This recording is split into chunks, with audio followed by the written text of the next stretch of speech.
Alright guys, so here we have now our Furby together with our smartphone, and I would suggest let's simply start hacking this. So the first thing we need to do is we need to wake this Furby up, because after waking up the Furby is advertising itself to this area over here and we can pick it up. Okay, so let's do this. Okay, so I'm just pressing a button on this Furby and the Furby becomes quite loud. I hope it's not that hearable, otherwise I have to pick up a separate microphone. So let's see.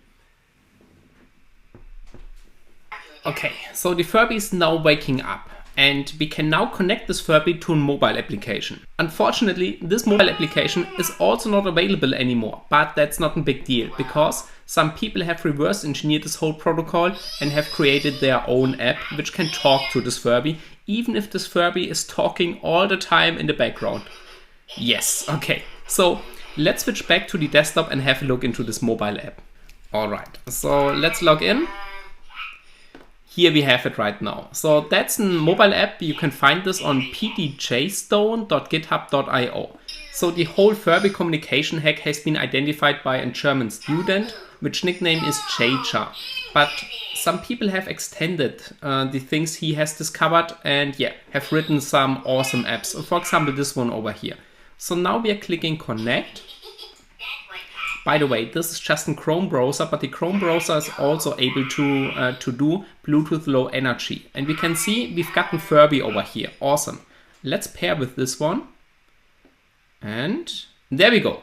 So now we are paired and we can see, yes, the antenna colors of this Furby have changed quite often. So now we've got this mobile app and we can now change the antenna color over here. For example, to red, green, blue, and white. Red, green, blue, and white.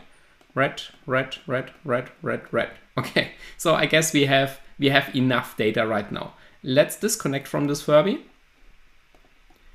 Let's put him asleep. Let's put him asleep once again, that it's not that annoying anymore.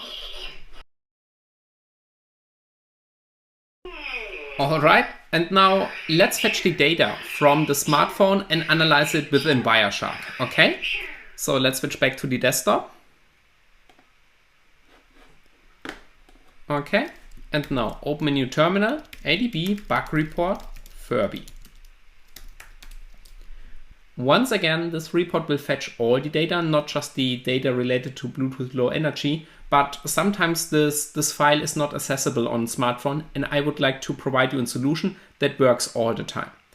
Afterwards, we will have a look into the Wireshark dump and we will try to identify the concept behind this antenna color, and then I will show you some really awesome things that we can do with this Furby. Alright? Okay. Do not get fooled by 93%, this will take quite a while. So I will see you in just a moment. Okay, so here we have it right now. So let's put this on the left. I guess we can close this right now. Alright, and let's investigate this. So here's our Furby zip. Let's extract it. Within FS, data, MISC, Bluetooth, logs.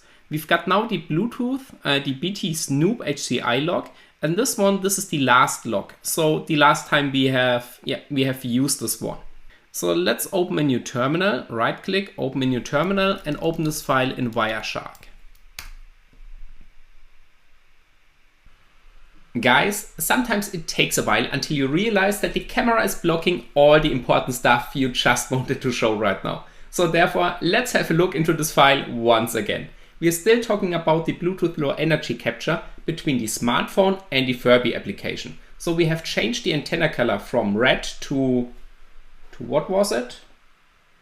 Green, blue and white. This, I guess, a couple of times. And then at the end we have changed it to red a few more times, right?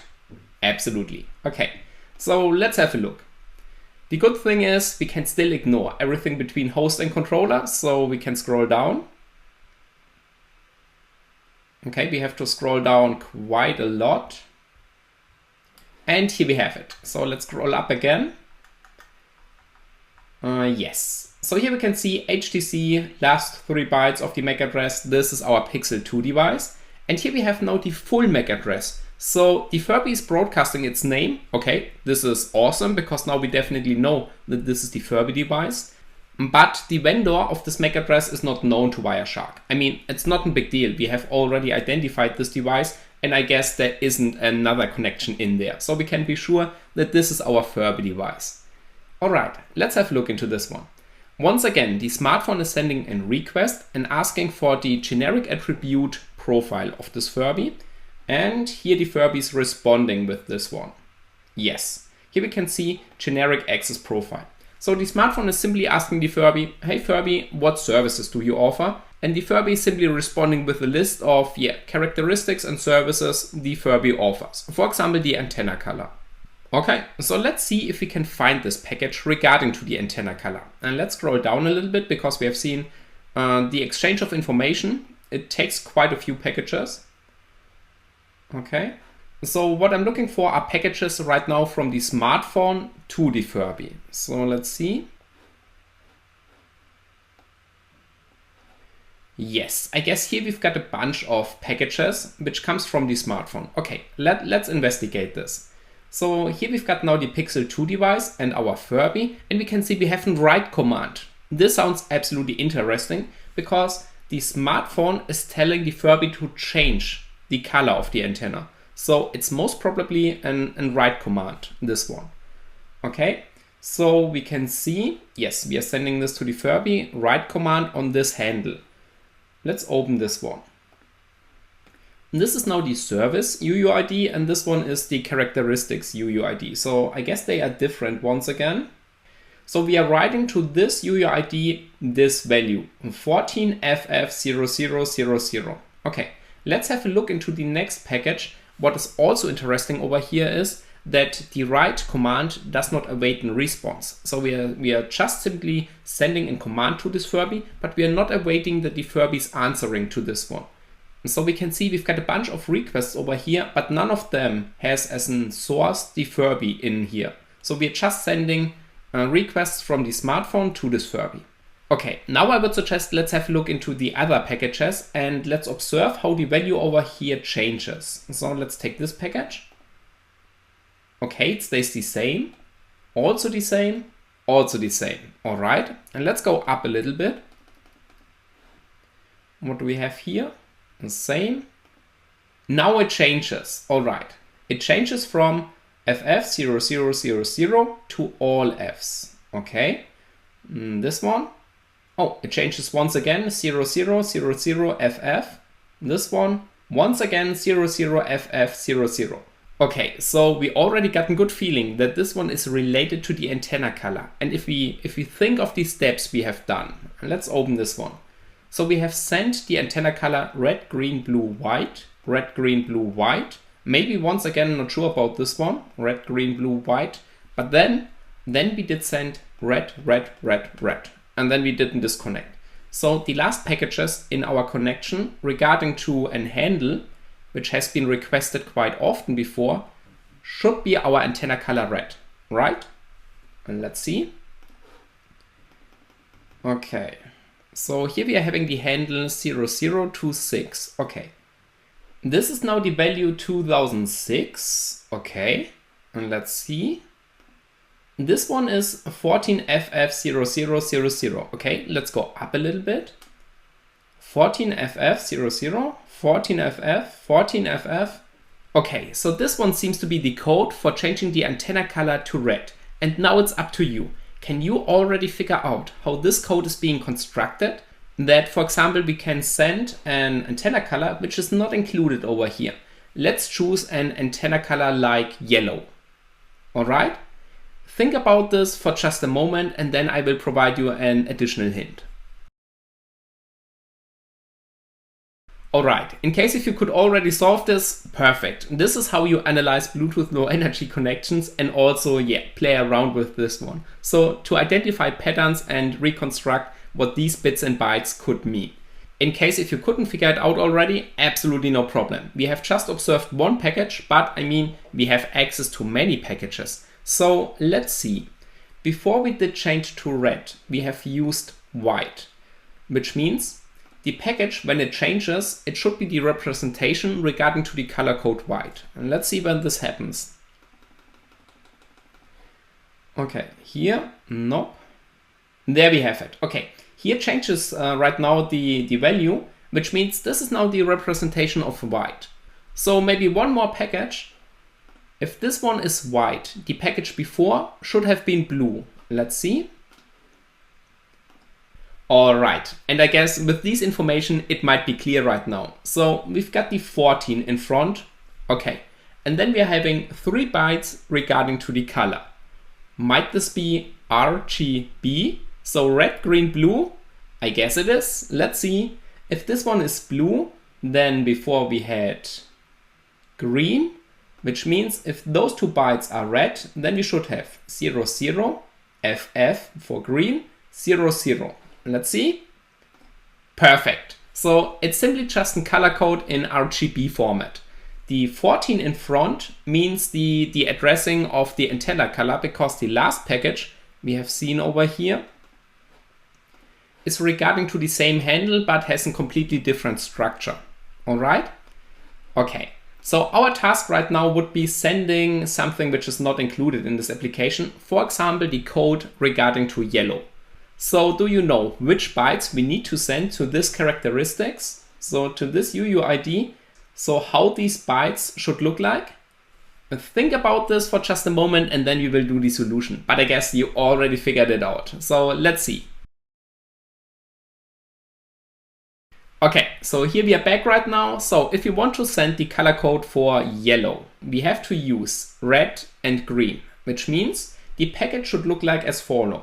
14 FF for red, FF for green, yes, and 00 for blue. So it's sometimes a little bit hard to memorize all these color stuff, but yes, a 14 FF, FF 00 should be the color code for yellow. And I mean, this one is not being included in this application. So if this works, we have additional features which has not been implemented over here.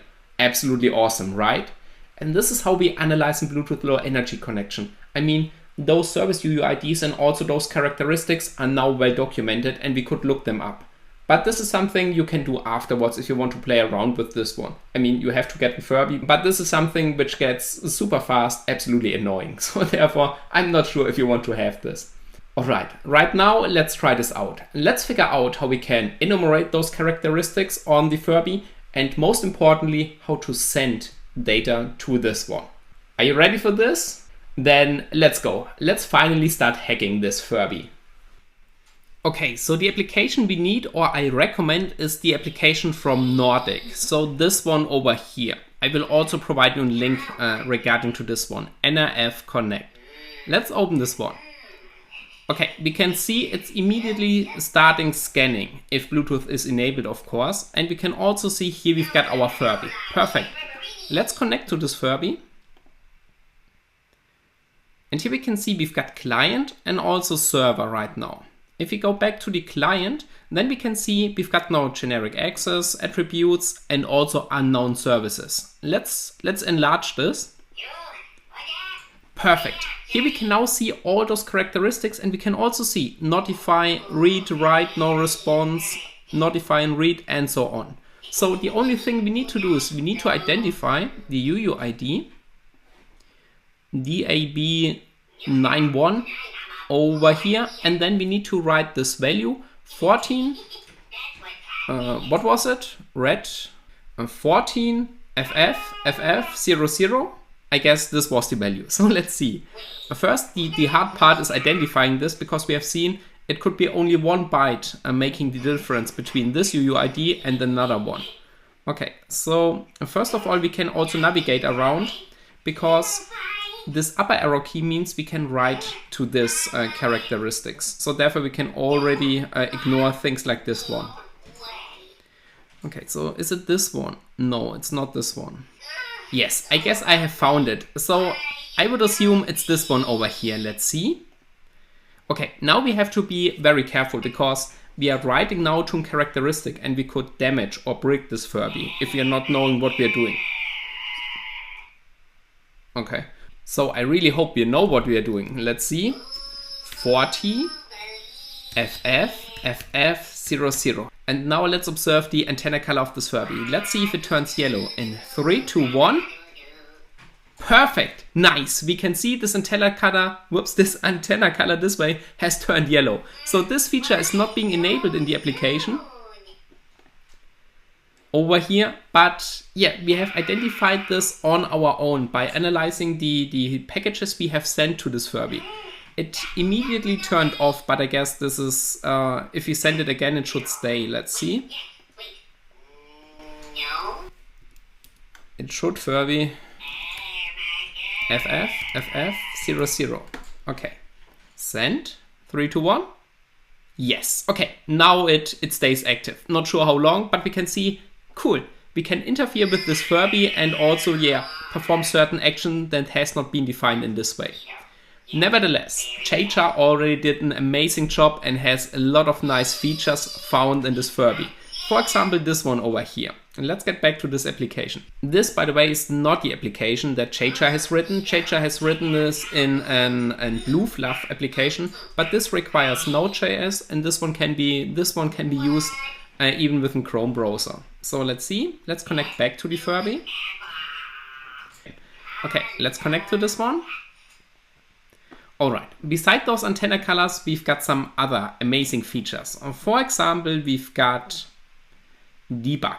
And here we can, for example, turn off the eyes of the Furby, 3 to 1. And we can also enable this once again. But no, the most amazing part within this Furby is the debug command. Because this one, it's the command db. We can also send this on our own. And this one will print out a terminal interface on the eyes of this Furby. Sounds absolutely crazy, right? And it is. So therefore, let's zoom in a little bit, have them side by side, and then let's see how it looks like. Okay, now we have them side by side. Let's see. I'm pressing debug in 3 to 1. There we have it. Awesome, right? So we can see a terminal screen appears on those eyes. Let's zoom in a little bit more. Awesome. So we can see wellness, fullness, and things like this. We can also cycle through this debug command. There we have it. So now we're getting even more information. So this is pretty cool, but it can be even cooler because beside this feature, we also got something like actions.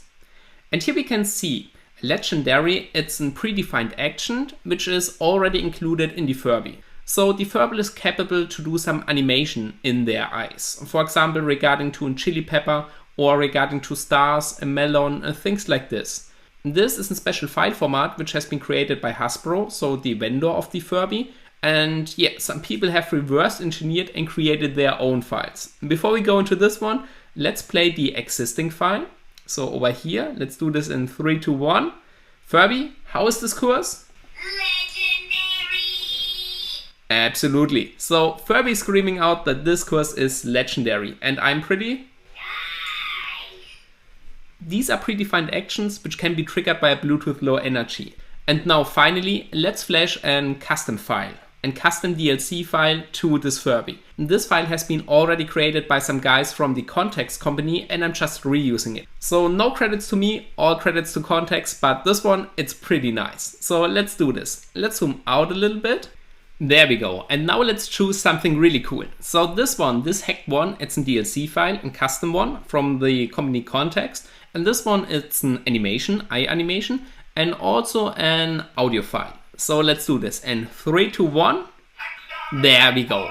Isn't this amazing? So the Furby is now displaying hacked and screaming some weird stuff. And also those motor rotations are being enabled. So this is freaking awesome, right? Absolutely.